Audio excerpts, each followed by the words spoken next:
beloved Boss Mike Cervera.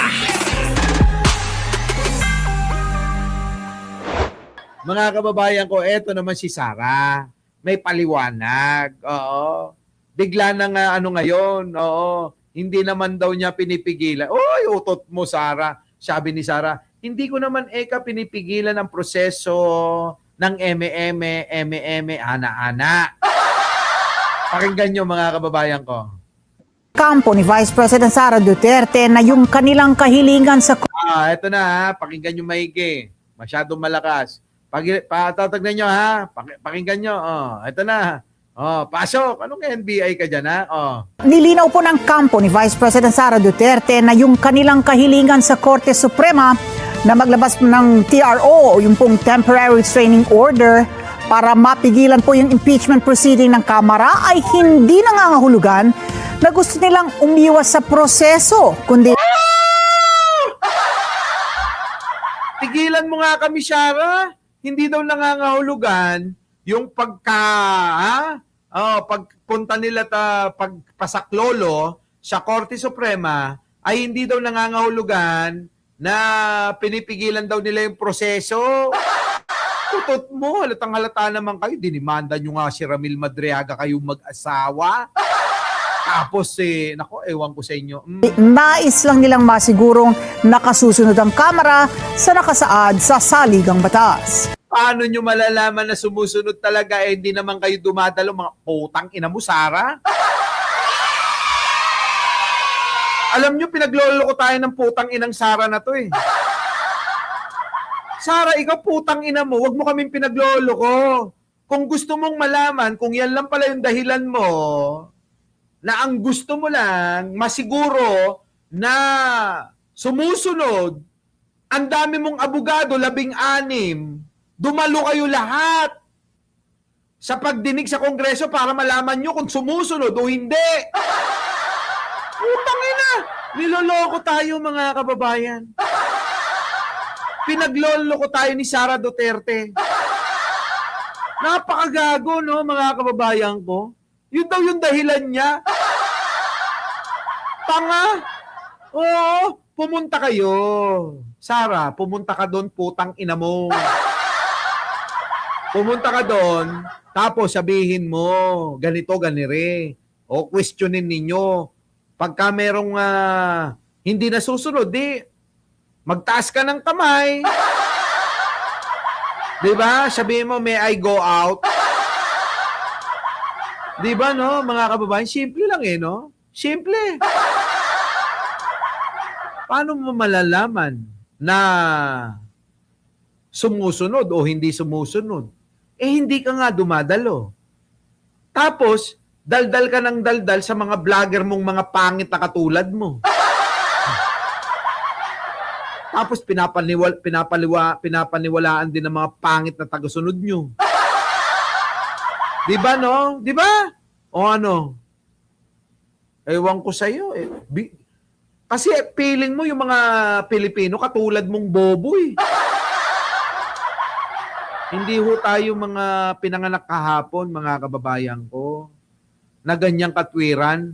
Kaya ako sumasaklolo dyan sa Korte Suprema para masigurado na sumusunod sa tama ang pagdinig ni Luistro.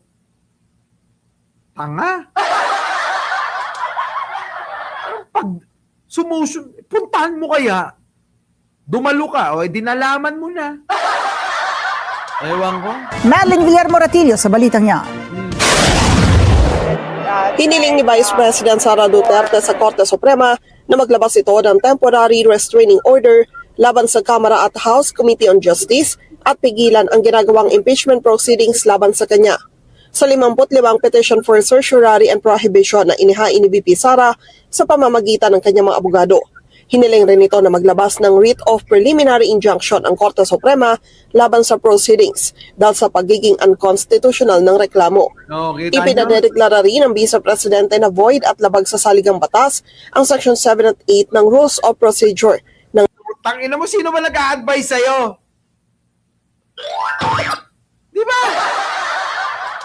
Alam nyo, bobo talaga eh. Sino ba nag-a-advise dito? O, kita mo, busted ka sa Korte Suprema. Ang dami mong mga pinaglalaban. Sagutin mo na lang kasi, dumalo ka na. Tapos sasabihin mo, tinatamaan ka na takot ka talagang dumalo. Totoo naman, takot na takot ka, nanginginig ang tinggel mo. Di ba mga kababayan? Ewan ko. Pero ako mga kababayan, alam nyo, eto na ho yan. Wala na siyang magagawa. Dahil dinedma na siya ng Korte Suprema, busted na, hindi ho pinagbigyan yung TRO na hiling niya. Kasi ho yan mga kababayan, ako delaying tactics yan. Gusto nilang i-dribble para tumagal ng tumagal. Mga kababayan, hindi na uubra yan. Dapat wala na tayong itago sa mga tao, Sara, putang ina mo. O dumalo ka na doon para magkaalamanan na. Hindi yung pinagkakait mo yung gusto naming malaman. Katulad niyan, yung mga tatangatangang mga bobong mga taga-followers mo. Ano sabi nila? Bakit wala ba kaming karapatan na malaman kung totoo ba na may sakit si BBM? Wala ba kaming na karapatan na malaman namin na totoong nasa St. Luke siya? Mga bobo, hindi ba, alam niyo yun? Magtatanong sila, gusto nilang kasagutan, pwede naman nilang malaman sa pamamagitan ng paggamit ng Google. Google nyo kung saang room, kung anong oras, na-confine, ganyan. Kung ospital lang naman. Tangan nyo. Ewan ko, yung mga katangan ng mga DDS, mga kababayan, nakaka-stress na. So paano mga kababayan, bago tayo matulog, iwasan natin ang stress, kaya tawanan na lang natin sila. Diba? So muli mga kababayan, maraming salamat sa inyong pagsama. At magkita-kita po tayo bukas mga kababayan ng umaga. Ako po muli ang inyong lingkod, wala nang iba, Mike Cervera lang po. Ang gwapong-gwapong vlogger nyo na hindi ka mukha ni Libayan at hindi ka mukha ni Norman Mangusin at lalong-lalong hindi ka mukha ni Banat Bay. Mike Cervera po lamang. Maraming salamat po. Our beloved Boss Mike Cervera.